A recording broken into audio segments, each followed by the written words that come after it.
Hello and welcome down onto the Tech Desk, and in today's video we're going to be looking at this piece of kit. So this is what I've been using to film a lot of my B-roll. I do get asked questions quite a bit about the kit that I use, and I've been using this quite a lot because I started using my phone as a B-roll camera rather than the camera that I'm using to film this now. So what I'm going to do in this video is I'm just going to go over this, the Hohem iSteady M6 kit. I'm going to go through a few of the features that I use, why I think this is brilliant, and why I didn't choose DJI, so I got this one instead. And then we're going to go talk about the unboxing and stuff. However, this is not really a beginner's piece of kit. I do not use this to its full potential. There is so much going on with this. It is insane what you can do with this. So what I'm going to do is I'm going to leave down a link down in the description of a video that I watched to help me learn how to use this when I got this. So if you go and click on that link, you'll go to another person's channel. It was just the one that I found to be the best, and they run through all of the functions on using this. So if you want to learn how to use this, I'm going to tell you why I've picked this particular one when I'm doing my B-roll. Okay, so let's start off then with this is the box that it comes in. Nice big box, as you said, Hohem iSteady M6 kit, brilliant. And there's a picture of it there.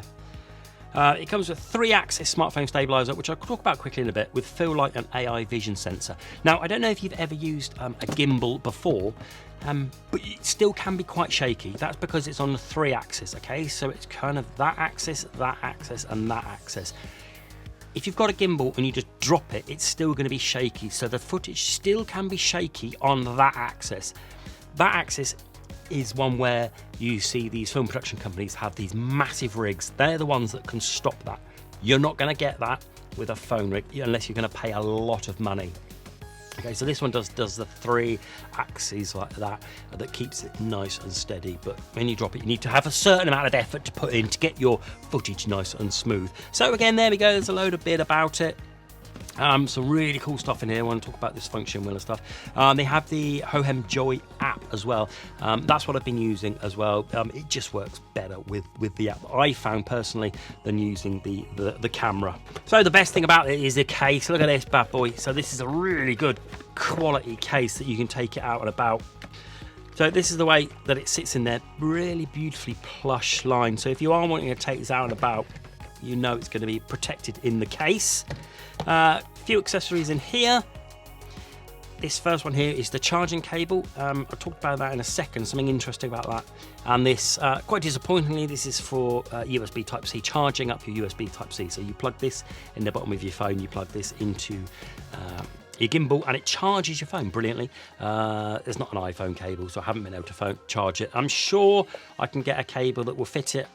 I just haven't bothered, so that's useless really, unless you've got an Android phone, and then it will charge up that, no problem. And then we'll take out this as well, because this is quite cool. And then you've got some stuff, if you want to take out some stuff, you've got netting there. Brilliant, really good quality case, pleased with that. So let's quickly talk about this then. This is the charging cable. It's tiny really, it's only about 30 centimeters long. If I plug it in there, I've just got a simple USB hub up there, and then plug it in there. You'll see that it starts charging, no problem. Okay, if I take that out, if I then get my regular charge that I use to charge up my switch, my DS, everything like that, everything that I charge up, I use this, which is a plug plugged in over there, and I plug that in. It doesn't charge. I'm not sure why, and I thought, well, it's got to be something dodgy, but no, it charges up this, no problem, and it charges up my controller there, no problem. See it flashing there very brightly. See that? It's very dim, so it charges up that. But it won't charge this up. I'm not sure why. It's just a bit of a pain really that I've got to use the included USB, which is tiny, but hey ho, not too bad. And then also a massive instruction manual, but do what I did, go and have a look at that video that I've linked down below. It'll just talk you through so many more, because there are a ridiculous amount of functions on here. And then finally we have a tripod, which is really useful. So this has a standard pin on there into the bottom, like so you can have that up and stood up doing that. For the purpose of the video, I'm going to take this off just because it means it'd just be easier for me to show it, but yeah, I've got this one if you want it. Okay, let's talk about the build quality of this thing. This thing is built like a tank. I love it. So it's these grips here are kind of serrated, so you've kind of got a better grip, but they're also sort of like a rubbery material, so they're almost spongy, but they're not very hard spongy. So excellent to hold. Everything else is like this hard plastic, and then you have this lovely kind of copper trim around a few of the places, certainly around the motors and around here, this AI camera as well. It feels excellent quality, and then when you're using it, there's a bit of weight to it, so when you're using it, it just feels superb. And then on here, you have, again, your copper trim around there. So you have your function buttons. So you have your M button, which kind of controls the way, how it uses. You have the direction button for the camera, which moves up and down, left and right. And then we have the zoom, and then we have the start, stop, record. Then we have this is kind of like your multi-function dial, which you can use the buttons here. We have A and B for like tracking. When you want to track from A to B, you press A and then you press B, and it will track along there for like kind of like stop motion, things like that. So, and then we have a trigger for when you want to activate kind of like it's mainly when you want to use it for sports mode. So if you're tracking something and it's going really quickly, if you hold down that, it just responds a little bit quicker. And then we have the locking function on here. So it has different like locks. Okay, so at the moment, you see it's unlocked. If I unlock it there, it unlocks that bit. And then we want to unlock this bit here. So you unlock it there. And then we have it all kind of loose now, ready to go. If you're going to have it in portrait or you're going to have it in landscape mode, up to you.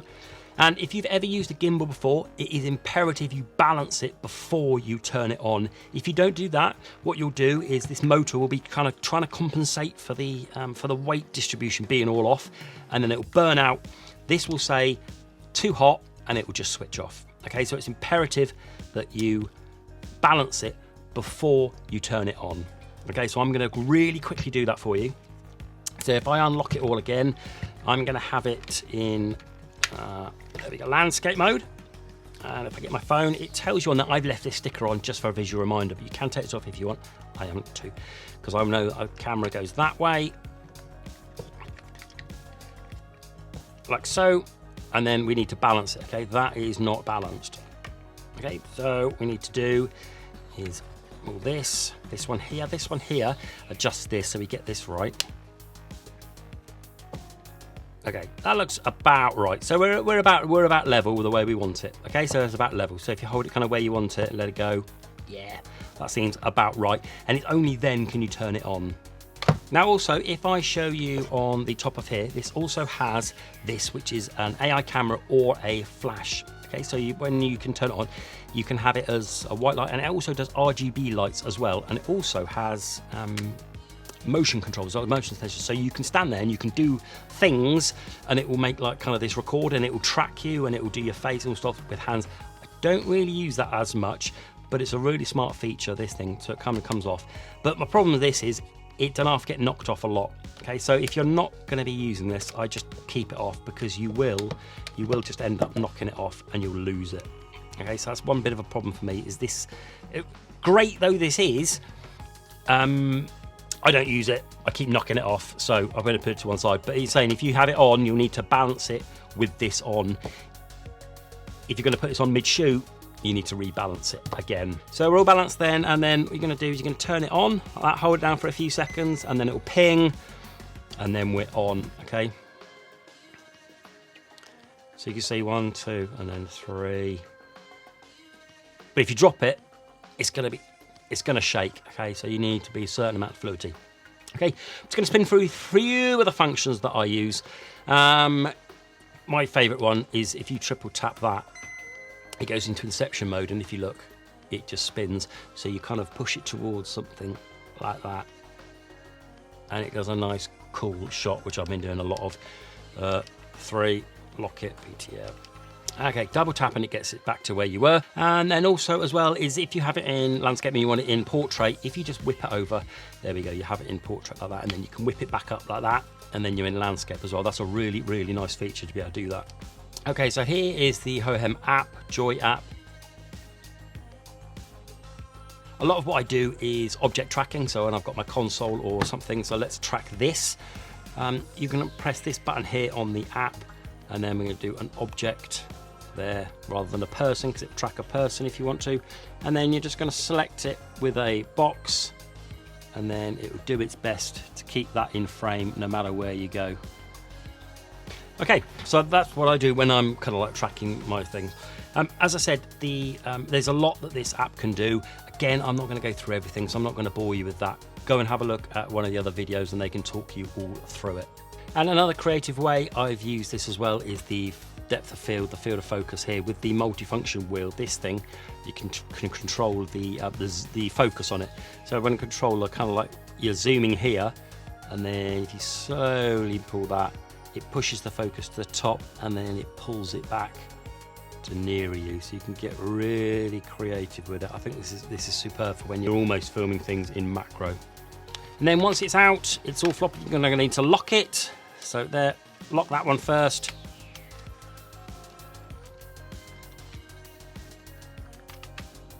Lock that one next. And then I always just move this round there to be like that, and then plop that on the top there like that, so it's all nice and solid now for when you want to put it away. If you are in the market, like me, for doing some product shots, or even if you're going to be out and about as well, and you've been looking up gimbals, this is certainly one to get on your radar. Brilliantly made, so many functions, far more functions than I'm ever going to need. But if you like that and you want to be triple tapping this and double tapping that to get certain functions, and you get some really cool stuff, this is the one for you. Okay, so I've really enjoyed using this in the past time, and I'm hopefully going to be showing off some B-roll in later videos for it. Okay, so that was my brief look. Then go and have a look at that other video for a real in-depth dive on how to use this. But I say I thoroughly recommend that if you're going to be like me when you B-roll on your videos. Okay, that's it then. Thanks very much then. Please do like, please do subscribe to the next video. Bye-bye.